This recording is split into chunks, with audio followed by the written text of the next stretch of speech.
Hi everyone, मेरा नाम तन्नू है और ये वीडियो होने वाली है डे 3। हमने 30 डेज़ स्टडी चैलेंज लिया हुआ है जिसमें हम अपने लाइफ के स्टडी के साथ साथ और भी जो चीज़ें हैं और भी जो सेक्टर्स हैं उनको इम्प्रूव करने में लगे हुए हैं। तो आज हमारा टॉपिक है किसी और को हाँ करना, अपने सपनों को ना करना। तन्नू, ये क्या बात कह रही हो? किसी और को हमने हाँ कह दिया, फिर हमने सपनों को ना कैसे कह दिया हमने? चलिए समझाती हूँ। हम दो सिनेरियो में चीज़ें लेके चलेंगे। डे टू डे लाइफ में हमारे कुछ ना कुछ खुद की प्रायोरिटीज़ होती हैं, कुछ ना कुछ खुद के काम होते हैं। मानो कि हम पढ़ाई कर रहे हैं, ठीक है, और पीछे से किसी ने काम बता दिया आपके घर में ही। चलो मम्मी ने आपको कोई काम बता दिया कि बेटा ये काम करना है, ज़रा आइयो। लड़कियों के साथ तो होता ही है यार घरों में ऐसा। तो हम चले जाते हैं, हम कि चलो माँ बुला रही हैं, चलो चले जाते हैं, कोई बात नहीं, हम ऐसा करते हैं। लेकिन कहीं ना वो एक चीज़ वो पूरे टाइम चलती रहती है, उसका फ्लो टूटता नहीं है। अब अगली बार आप माँ ने बुलाया और आप पढ़ाई कर रहे हो, आप दोबारा नहीं जाते कि चलो भाई अब नहीं जाते, मम्मी बार बार बुलाती है यार मुझे ही, मैं नहीं जाती अब, और भी तो है घर में। तो पता है उसी बात पे ना, इसी बात पे आप एक बार नहीं आए, इस बात की मम्मी मुँह फुला लेंगी, कहते लड़की तो सुनती ही नहीं है हमारी, लड़का तो सुनता ही नहीं है, पढ़ाई में लगा रहता है। होता है नहीं होता है? होता है ना। तो यही चीज़, तो ये तो मैंने एग्जाम्पल आपको फैमिली का देख के बताया था। और जब आप चीज़ को जिसको अहमियत दोगे ना यार, वो चीज़ आपको भी अहमियत देगी। तो अगर आपकी स्टडी आपकी पहली प्रायोरिटी है ना, तो कह दो, पहले कह दो मम्मी मुझे अभी काम में बताना, पढ़ाई करने बैठी हूँ, लेकिन कर दूँगी उस टाइम बाद कर दूँगी, पढ़ने के बाद कर दूँगी, मेरा पढ़ाई का टाइम है। मज़ेदार बात बताऊँ, मैंने ना अपना फ़ोन ही ऑफ़ करके रख दिया, क्योंकि घर में ना मुझे ही फ़ोन करते थे सब कि ये काम है, ऐसा है, वैसा है। मेरे मम्मी पापा के काम इतने रहते हैं, मुझे बाहर का कोई फ़ोन नहीं करता। मम्मी पापा काम ही इतने हैं कि अगर घर में भी बुलाना है ना उनको तो फ़ोन करेंगे। तो मैं कहा ये क्या है, घर में भी बुलाते हैं, फ़ोन करते हैं।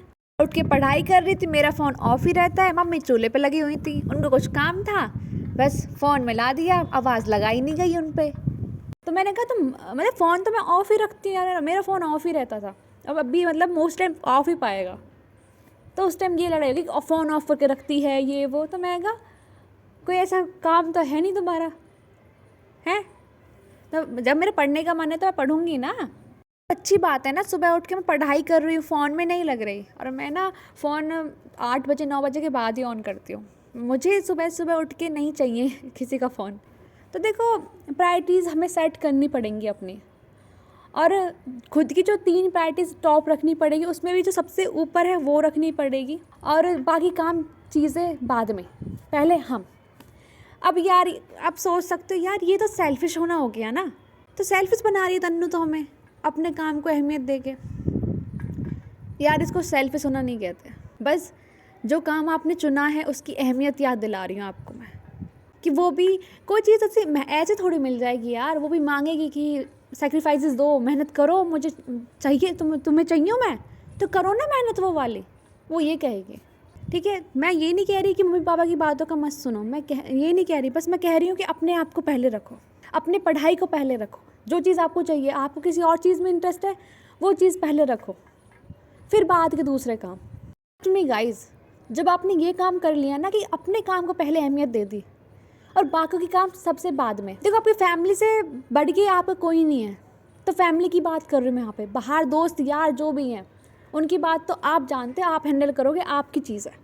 लेकिन मैंने करके देखा है, मैं दिल्ली से जब से आई हूँ मैं यही कर रही हूँ, अपना काम अपने। लेकिन जिस दिन में मैं थोड़ा तरस खा लेती हूँ ना कि अरे चलो माँ बुला रही है यार, चल जाती, उठ जाती हूँ, पहले उनका सुन लेती हूँ, वही मेरा माइंड ना पढ़ने का मन नहीं करता, कहते डिस्ट्रैक्ट हो गया, अब नहीं बैठूँगी दोबारा, वो इतना कंसंट्रेशन हो नहीं पाता। तो पहले मैं अपना काम करती हूँ कि मैं आपका काम है मैं कर दूँगी, मना नहीं कर रही हूँ। बस अपनी माँ को ये भी बोला हुआ है कि दुनिया जहाँ में कुछ भी चल रहा है ना, मुझे मत बताया करो ना, मुझे बताना आगे से। तो कहती हैं तू बैठती क्यों है? मैं कहा बैठी हूँ तुम्हारे पास, इसके बाद ये थोड़ी कि दुनिया जाके सारी बातें मुझे बता दोगे, जब मेरा इंटरेस्ट होगा जब मैं सुन लूँगी।